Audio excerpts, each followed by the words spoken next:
Bien, 10 de la mañana con 52 minutos nos acompaña el señor Domingo Arzubial, él es gerente de inversión de la Municipalidad de Lima Metropolitana. Poco para contestar esta denuncia que ha formulado o han formulado representantes de Solidaridad Nacional, específicamente el doctor Fabricio Orozco, el señor Luis Vaca, la señora Patricia Juárez, en torno a esta modificación que se ha hecho del contrato, esta renegociación que se ha hecho del contrato con Línea Amarilla, teóricamente con el afán de mejorar los términos del mismo y los beneficios para la ciudadanía.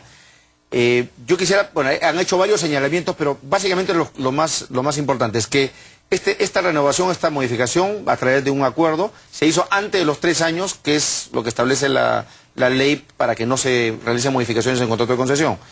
Y que el beneficio económico que termina percibiendo el concesionario es mucho mayor que el que va a obtener la municipalidad y los ciudadanos.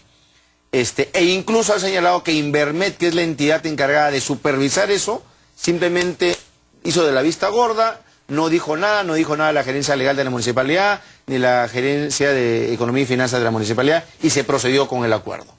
¿Qué tendría que decir usted sobre estas denuncias? Bueno, Mario, te agradezco por la oportunidad. De que nada, decirle al doctor Orozco, no tengo ningún Alfa Romeo en mi cochera. Soy un profesional que vive de su trabajo y se dedica intensamente a laborar en beneficio de la ciudad. Todo grupo ciudadano tiene toda la oportunidad, por supuesto, de señalar las cosas que le parece que están mal y, en fin, está en nosotros, funcionarios públicos, entrar a hacer las aclaraciones, teniendo en cuenta que los órganos de control también, por supuesto, harán su acción cuando corresponda y tendremos que presentar los documentos a ellos o a la ciudadanía también en ese sentido, ¿no? Lo que tengo que decir es que el proyecto Línea Amarilla, que fue firmado en noviembre del 2009, que es un muy buen proyecto para el desarrollo de la ciudad, tenía una inviabilidad social, y esto hay que aceptarlo claramente. Por eso es que la gestión nueva que toma el gobierno municipal... ¿Por qué tenía inviabilidad social? A ver, yo considero que en la parte del proceso de evaluación no se tomó en cuenta los impactos sociales. Por ejemplo, cuando la nueva administración toma el mandato municipal de la alcaldesa Susana Villarán en el 2011, se ve como las zonas de 1 o 2 de mayo están prácticamente alzadas en pie de guerra, ¿no? ¿Por qué? Porque estaban preocupadas, porque era un proyecto que no había informado suficientemente del trabajo que se iba a hacer, porque había un conjunto de afectados que tenían una compensación de $5.000. Entonces, había una serie de aspectos que había que, digamos, adaptar. Los contratos de concesión, que son de largo aliento, son contratos que, por supuesto, tienen la potestad de ser modificados para adaptarse a las realidades y, si hay una inviabilidad, corregir la que correspondiera. En este caso, por supuesto, hay mandato de la ley también, decreto legislativo 1012, el mismo marco de proinversión, que señala que no se puede adendar o enmendar antes del 3er año cuando estas enmiendas generan modificaciones en el equilibrio económico-financiero. Sobre todo en el factor de la competencia, que es lo que decía el doctor Orozco. Así es. Entonces, esto está claramente señalado de que, a ver, nosotros no nos sentamos hoy día y decimos, oye, mañana nos toca adendar, a ver qué te parece, a veces cosas, y mañana firmamos. Eso no puede ser así. Tiene que haber un proceso de negociación más largo, más corto, dependiendo de las cosas que se señalen. Entonces, ¿qué pasó? El inicio de la administración planteó una serie de preocupaciones al inversionista, que él mismo vio que había la inviabilidad social. A ningún concesionario tampoco le agrada el hecho de tener una concesión que va de un conflicto a otro constantemente. Eso no camina, no funciona. No es bueno para la ciudad, no es bueno para la inversión.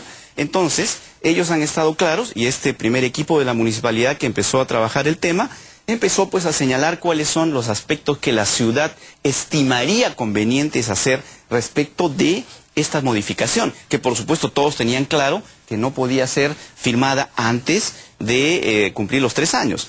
Eso es lo que es el acta que los señores de Solidaridad hoy día presentan, y que es un documento de trabajo. En ningún momento la Municipalidad de Lima ha dicho, señores, esta es la negociación, señores, este es el documento válido. No, es un documento de trabajo que lo que marca es el inicio de un proceso de negociación. Es más, el contrato... no se ha modificado absolutamente nada. Por efectos de ese documento, absolutamente, porque legalmente es imposible. Lo que ocurre es que, obviamente, las partes tenían que plantear sus posiciones y, por supuesto, se plantearon, se analizaron y se evaluaron.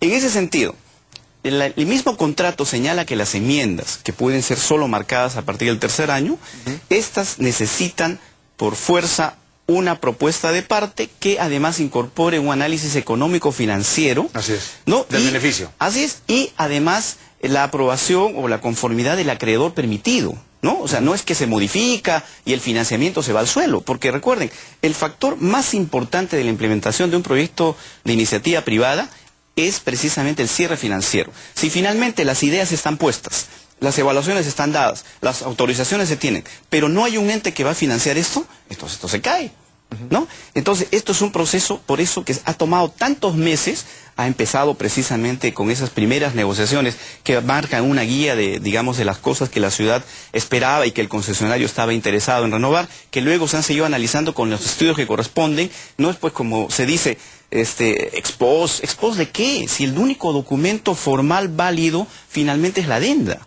Lo otro es parte de un proceso de negociación que simplemente marcó la intención de las partes. No tiene ningún efecto legal. Ahora sí que estamos prestos, listos para firmar la adenda, precisamente porque están los estudios económico-financieros, están los estudios legales, están los estudios de Invermed, de todas las entidades que corresponden, están los estudios de las áreas técnicas. Si esto procede, ¿a partir de qué fecha procederían las modificaciones? A ver, a partir exactamente del 12 de noviembre del 2012 es que era factible hacer esta adenda, ¿no? Ahora estamos en las primeras semanas del mes de febrero, estamos ya la negociación formal y propiamente del contrato de la adenda, el texto está concluido, ya lo hemos pasado a los acreedores permitidos, el día de ayer nos hemos reunido con ellos, conjuntamente con el concesionario, y en tanto obtengamos la conformidad de acuerdo al contrato y a los informes que esto lo señalan, entonces podremos proceder a la firma del contrato. ¿Ustedes consideran, o mejor dicho, insisten en su posición que lo planteado por las partes es lo mejor para Lima? Que estos cambios de las rutas, estas extensiones, es lo que más conviene a la ciudad. A ver, debo aclarar también el tema del COSAC.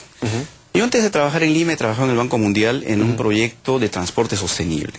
Y nosotros le hemos donado a la ciudad, a Protransporte concretamente, por ejemplo, el BRT, el Metropolitano 2 que se llamaba, con el este-oeste, ¿no?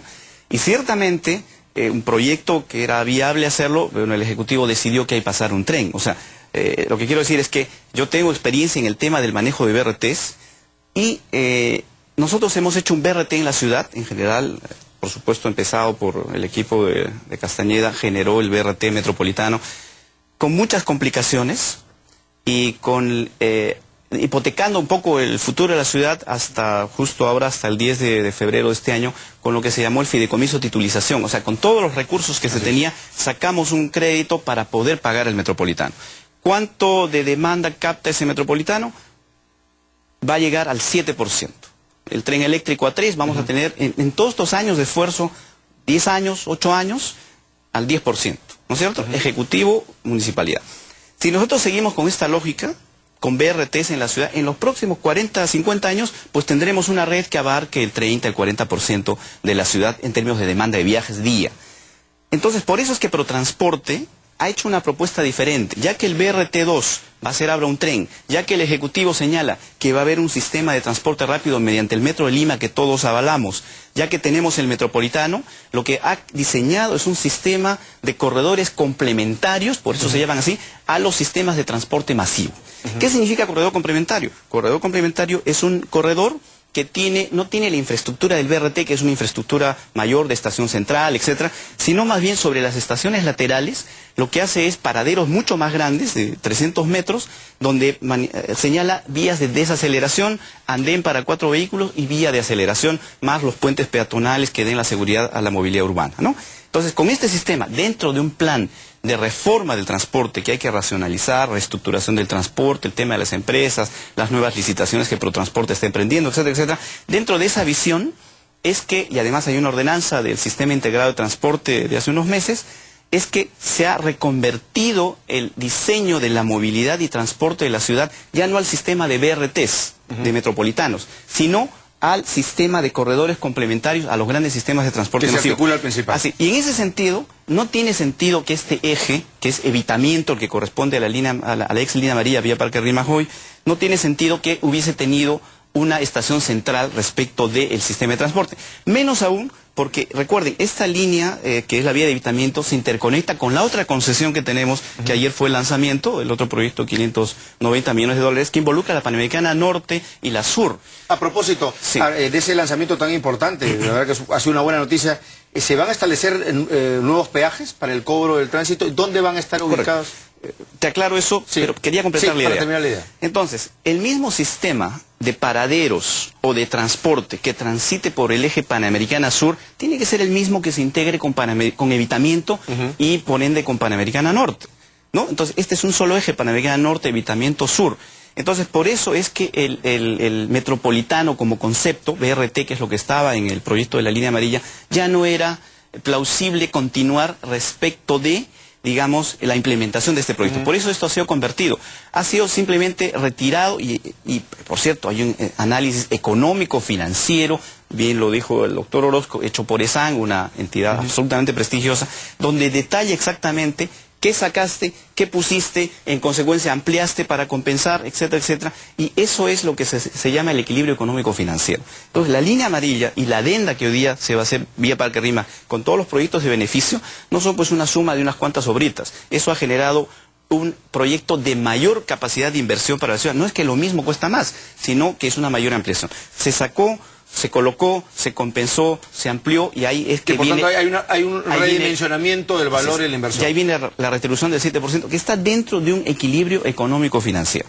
Ahora, yendo al otro tema que es tan importante. Pero queda la pendiente, dicen que, bueno, pero que igual el beneficio para el concesionario es mucho mayor, ¿no es cierto?, que el original. Por eso, el estudio económico-financiero, no lo tengo que decir yo, lo tiene que decir el estudio económico-financiero, el que me diga, sí, señores, esto es realmente equivalente en la proporción que tenía el concepto original, ¿no? Porque, y por eso que se amplía 10 años más. Y por eso se amplía, y está sustentado precisamente en esos informes. No es que a nosotros se nos ocurrió, ¿no? En fin. O sea, un nuevo proyecto. Pero bueno, el tema de los peajes, que era lo que le estaba consultando. A ver, Vías Nuevas de Lima es un proyecto que tiene 115 kilómetros de desarrollo para la ciudad. Comprende toda la Panamericana Sur, desde Javier Prado hasta el límite provincial, toda la Panamericana Norte desde Javish hasta Ancón, y la Ramiro Prialé desde la vía de evitamiento hasta Huachipa, y en Huachipa la ampliación, eso es lo existente, ¿no? La ampliación de casi 20 kilómetros hasta el puente de Los Ángeles, que es la expectativa que hemos tenido siempre de tener este eje que sea alternativo a la carretera central que está tan saturada y que nos permita además interconectar con el IRSA Centro, que es la Panamericana, mejor dicho, la Transoceánica Centro, porque en algún momento que esta transoceánica traiga una cantidad fuerte de camiones hacia el Callao, dentro de la cadena logística, pues va a reventarnos la ciudad. ¿No? Entonces esto tiene que generar un eje alternativo y obviamente ahí van a nacer otros proyectos que también estamos promocionando como el Periférico Vial Norte. Entonces, volviendo al tema de peajes. Todas estas obras, que son 32 intersecciones que involucran el proyecto de desarrollo, empezando con Alipio Ponce, y etcétera, luego te puedo detallar las otras, se desarrollan con los mismos peajes. A ver, al sur, los peajes hoy día existentes, esos mismos peajes financian la obra, ¿ya? No hay modificación. Al norte tenemos un peaje de salida, pero no tenemos un peaje de entrada, perdón, y no tenemos el de salida. Simplemente se completa el de salida, ¿ya? Correcto. Y en la zona este, donde yo hago 20 kilómetros de nueva ampliación, ahí sí coloco un peaje nuevo. O sea, estaríamos hablando que un nuevo peaje se colocaría a la altura de digamos, ¿qué zona? Más allá de Huachipa. De Huachipa. Pero entrando ya a la antigua carretera. Ameritado en el hecho de que ahí estoy construyendo 20 kilómetros de vía nueva. Okay. Con esos flujos son con los que se desarrolla el proyecto. Ahora, otra cosa que se está diciendo es, a ver, los que no conocen de concesiones piensan que la proyección de ingresos que se hace en los procesos de evaluación respecto a la demanda significa hoy día hay 10 carros, mañana hay 20, pasado 30, dentro de 15 años hay 5.000 carros. No, pues, las vías tienen capacidades. El concesionario tiene que respetar un nivel de servicio, que es la relación entre la cantidad de vehículos y la funcionalidad de la vía.